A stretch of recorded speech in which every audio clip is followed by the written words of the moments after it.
এখন হচ্ছে বাজছে কটা বাজছে, প্রায় 4টে মতো বাজতে যাচ্ছে। আমার বর আমাকে ফোন করে বলছে রেডি হয়ে থাকো, রেডি হয়ে থাকো, আমি আনতে যাচ্ছি তোমাকে। তো যাই হোক, কি পরবো দেখি, যাব এই বাড়ি ছেড়ে আরেকটা বাড়ি আছে আমার, সেখানে যাব। তো আমার বরকে বলেছিলাম আজকে আনতে আসতে হবে না, সে আসবে কারণ বউকে মিস করছে। তো যাই হোক, চলো এবার যাই ওর সঙ্গে। তার রাস্তায় সমস্ত কিছু ভিডিও শেয়ার করব তোমাদের সঙ্গে, ফটো ফটো তুলবো যদি পারি তো তবেই, নইলে আমার বরের যে বাইক চালানো, ও আমাকে বলবে ফোন রাখো ফোন রাখো।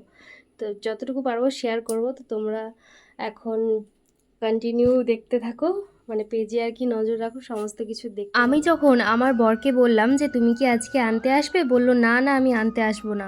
কিন্তু দেখো এখন ঠিক সুরসুর করে বিকালবেলা চলে এসেছে।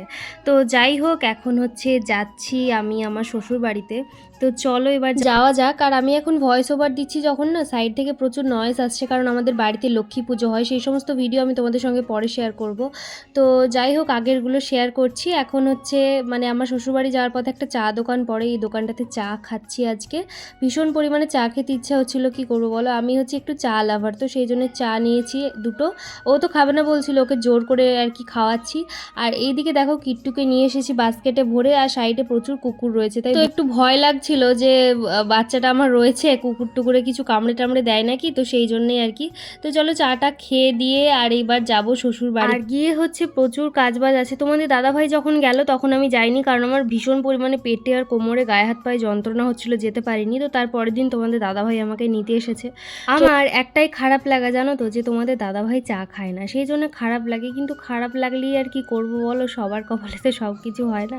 একটু চা খেতে বললে যেন ওনার মানে এত বিরক্ত ফিল হয় ওর, মানে মনে হয় যে কি না কি বলে দিয়েছি ওকে। আর আমাদের দুইজনকে কেমন লাগছে অবশ্যই কিন্তু কমেন্টে জানিও। অনেক দিন বাদে আসলাম একটু চা খেতে। ও বাড়ি আসলেই তবেই আসি, নইলে আর কে নিয়ে আসবে বলো, বাইকে করে আর আমি আসবোই কি করে। আমার তো নিজের কোনো স্কুটি নেই বা বাইক নেই, তবে ভগবান দিন দিলে সমস্ত কিছুই হবে। তো রাস্তাটা দেখো পুরো একদম এখন বিকেল হয়ে গেছে, রাস্তাটা কত আর কি শুনশান লাগছে। তবে এইদিকে রাস্তা অনেকটাই জনবহুল আমাদের ওইখানটার থেকে। তো বাড়ি পৌঁছে আমার ভাগনা চলে এসেছে, একটু হাম্পি খেয়ে নিলাম। আর দেখো কত বড় হয়ে গেছে। আমি চেঞ্জ করে শাড়িটাকে ওই খাটের চূড়ার মধ্যে রেখে দিয়েছি। এইবার হচ্ছে ওয়েট করছি, তোমাদের দাদাভাই একটু যাচ্ছে লক্ষ্মী পুজোর কেনাকাটা করতে, কারণ আমার শ্বশুরবাড়িতে লক্ষ্মী পুজো হয় ধুমধাম করে। আর ও এখানে গল্প করছে আমার সঙ্গে অনেক ধরনের। তো চলো দেখা হবে আগে ভিডিও।